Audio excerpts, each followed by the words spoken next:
जय श्री राम मित्रों, बाबा का आशीर्वाद एसपीएम चैनल पर आपका स्वागत है। मित्रों, आज हम आपके लिए ऐसी अद्भुत जानकारी लाए हैं। क्या आप जानते हैं हनुमान जी के पुत्र का क्या नाम था? हनुमान जी के पुत्र कैसे हुए? वो तो आजीवन ब्रह्मचारी थे, तो उनका पुत्र कैसे हो सकता है? यदि हुआ तो कहाँ और कैसे? और उस पुत्र के साथ हनुमान जी ने युद्ध किया और उन्हें यह भी नहीं पता था उस समय कि यह मेरा ही पुत्र है। और श्री राम जी के साथ राम जी के प्राण बचाने के लिए ही हनुमान जी ने अपने पुत्र के साथ कैसे लड़ाई की, आज हम आपको ऐसी अद्भुत जानकारी के साथ अवगत करवाएंगे। आज इस वीडियो में हम आपको बताएंगे हनुमान जी किस प्रकार से अपने पुत्र से लड़कर और राम जी की रक्षा करके उन्हें वापस राम रावण के युद्ध में लेकर आए और उन्हें विजय होने में कितना सहयोग किया।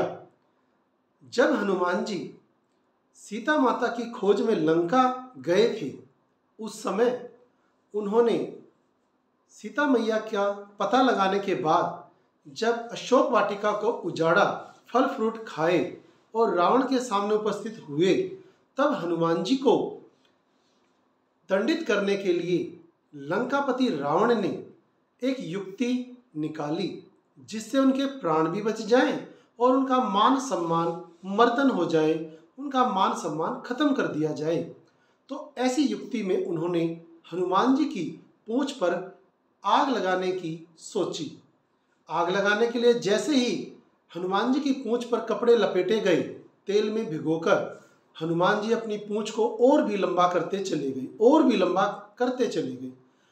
लंका में कहते हैं उस समय कपड़ों की भी इतनी शॉर्टेज हो गई थी कि इतनी लंबी पूंछ हनुमान जी ने की कि उसके ऊपर कपड़े लपेटने में भी लंकापति रावण सक्षम नहीं हो पाया। जब वह इस प्रकार से सक्षम न हो पाया तो उसने उन कपड़ों में जो पूंछ पर लपेटे गए थे उस पर आग लगा दी। हनुमान जी उन्हीं के दरबार से अपनी पूंछ को घुमाते हुए, पूरे दरबार में आग लगाते हुए पूरी लंका में हर स्थान पर घूमे और लंका में एक भी घर ऐसा नहीं बचा जिसमें हनुमान जी ने जय श्री राम बोलकर आग न लगाई हो। सिर्फ विभीषण का ही घर, एक इकलौता घर ऐसा था जिसको हनुमान जी ने नहीं जलाया था। वह एक घर क्यों छोड़ा गया, ये भी हम आपको बताएंगे। विभीषण जी भले ही रावण के छोटे भाई थे, परंतु वह श्री राम जी के बहुत ही अनूठे अनुपम भक्त थे। हर समय वो अपने भाई को भी राम नाम के जप की महिमा बताते हुए उन्हें समझाते थे, परंतु रावण की जो बुद्धि थी उस पर विभीषण का कोई असर नहीं हो पाया और वह उसे समझाने में सक्षम नहीं हो पाए। तो राम की स्तुति, वंदना एवं जो भक्ति विभीषण जी करते थे, उसी के कारण हनुमान जी ने उनके भवन को आग नहीं लगाई। जब वह पूरी लंका में आग लगा चुके थे हनुमान जी, तब अपनी पूंछ को बुझाने के लिए वह समुद्र की ओर चली और समुद्र में जाकर जब वह अपनी पूंछ की लगी हुई आग को बुझा रहे थे तो उनके शरीर से पसीने के रूप में एक बूंद समुद्र में गिरी जो एक बड़ी मछली के मुंह में चली गई और वह हनुमान जी के पुत्र के रूप में उस मछली के अंदर गर्भ धारण हो गया और उसी गर्भ से हनुमान जी के पुत्र का प्रागट्य हुआ। उस मछली को अहिरावण के राक्षसों ने पकड़कर भोजन के रूप में जब पाताल लोक में बनाया, तब उसे काटते समय उस मछली के गर्भ से उस वानर रूप बालक का जन्म हुआ जो हनुमान जी का पुत्र कहलाया। उन हनुमान जी के पुत्र की सारी रहस्यमय जन्म गाथा को अहिरावण, जो बहुत ही सिद्ध तांत्रिक था और जिसके पास अलौकिक विद्याएं थी, वह रहस्य से जान गया अपनी विद्याओं के रहस्य से जान गया कि ये हनुमान जी का पुत्र है, जो उनके पसीने की एक बूंद से इस मछली के पेट में आने से पैदा हुआ है। उन्होंने उसे अपना दूत बनाकर, गार्ड बनाकर के, रक्षक बनाकर पाताल लोक के मेन गेट पर उसे स्थापित कर दिया। जब राम रावण के युद्ध में रावण ने अहिरावण से सहायता मांगी थी, तो अहिरावण राम और लक्ष्मण को सोते समय ही उठाकर पाताल लोक में ले गया था, और राम सेना के प्रार्थना करने के बाद हनुमान जी पाताल लोक में ही पहुंच गए राम और लक्ष्मण जी को लेने के लिए। जब श्री राम और लक्ष्मण को लेने के लिए हनुमान जी पाताल लोक में गए, तो वहां प्रवेश द्वार पर ही एक वानर रूप वाले बालक को देखकर वे चकित रह गए। उन्होंने उसे हटने के लिए कहा, वह नहीं माना। वह बोला कि मैं अपना स्वामी भक्त जो प्रण है उसको निभाते हुए मैं द्वार पर हूँ, मेरे प्राणों को या मुझे मारने के बाद ही आप यहाँ से आगे जा सकते हैं। तब हनुमान जी ने उनसे उनका परिचय पूछा। तब उस छोटे से वानर रूप, जो जल्द ही अपना सारा रहस्य, अपने जन्म का रहस्य और बड़े होने तक का पूरा राज हनुमान जी को बताया कि कैसे मेरा जन्म हुआ। मेरा नाम मकर ध्वज रखा गया है अहिरावण के द्वारा, और हनुमान जी का मैं पुत्र हूँ, जो मछली के पेट में उनके पसीने से पैदा हुआ था। और हनुमान जी की ही तरह जैसे वो राम भक्त हैं, ऐसे ही मैं भी अपना स्वामी भक्त का ये नियम निभाता हूँ। इसलिए आप मेरे प्राण लेने के बाद या मुझे हराने के बाद ही यहाँ से आगे जा सकते हैं। तब हनुमान जी ने उसे पुत्र रूप में आशीर्वाद दिया और उसे अपना पुत्र समझकर आशीर्वाद दिया और उसके साथ युद्ध किया। उस युद्ध में हनुमान जी ने अपने बेटे मकर ध्वज को हराया, और हराने के बाद वह अंदर प्रवेश करके अहिरावण के साथ युद्ध किया, और उसे भी हराने के बाद ही राम और लक्ष्मण को वहां से लेकर के ऊपर पृथ्वी लोक पर आए।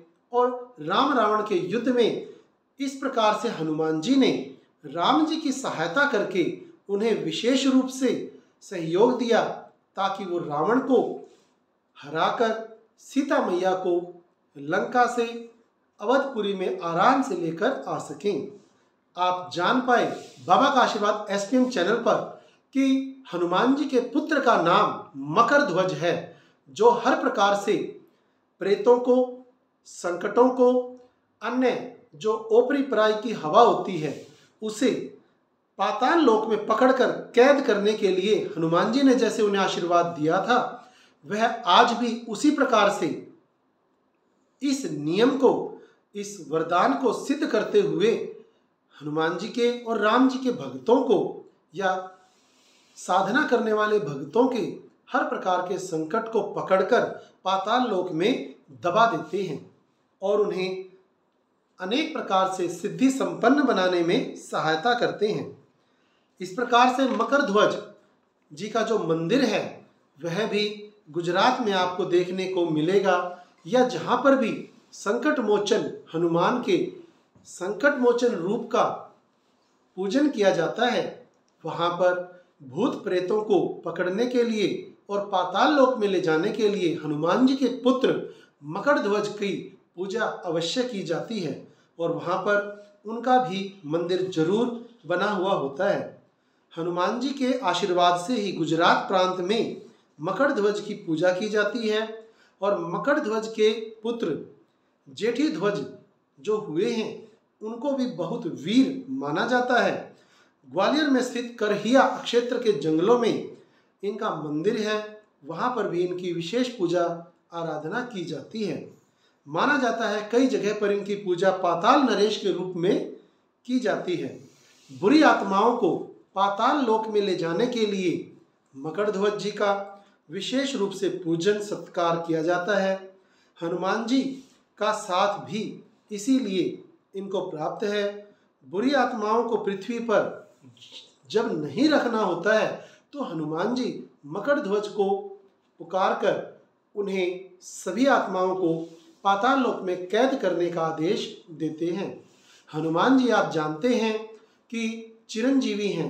वह चारों युगों में हर प्रकार से भक्तों के संकट हरने के लिए राम जी के दिए वरदान के अनुसार आज भी कार्यरत हैं। जब कहीं भी किसी भी भक्त या साधक को परेशानी होती है तो वह उसको चुटकियों में हर लेते हैं। हर संकट का निवारण संकट मोचन हनुमान जी पल भर में ही कर लेते हैं। आप आज इस वीडियो में बाबा का आशीर्वाद एसपीएम चैनल पर जान पाए हैं कि हनुमान जी के पुत्र का नाम क्या है, हनुमान जी को क्यों अपने पुत्र से युद्ध करना पड़ा, और हनुमान जी ने जब लंका में आग लगाई तब उस समय कौन सा ऐसा एक घर था जिसको हनुमान जी ने आग नहीं लगाई, वरना सोने की लंका और रावण चकित थे कि किस प्रकार से एक छोटे से वानर ने पूरी लंका को शमशान बना दिया, आग में झुलसा दिया। बाबा का आशीर्वाद एसपीएम चैनल पर आपको इस प्रकार की बहुत सी धर्म संबंधी जानकारियां प्राप्त होती रहती हैं। अतः आप पुण्य के भागी बने, ज़्यादा से ज़्यादा इन जानकारियों को शेयर करें, और यदि आपने हमारा चैनल अभी तक सब्सक्राइब नहीं किया है तो इसे जरूर करें। इससे हमारा उत्साह बढ़ता है। बहुत से ऐसे साधक हैं जो वीडियो तो देखते हैं परंतु सब्सक्राइब नहीं करते। आपसे निवेदन है कि हमारे उत्साहवर्धन के लिए, अपनी संस्कृति को जिंदा रखने के लिए आप चैनल को सब्सक्राइब जरूर करें और शेयर करें। कमेंट बॉक्स में जय श्री राम लिखेंगे तो आपकी समस्या का भी समाधान जरूर होगा। जय श्री राम।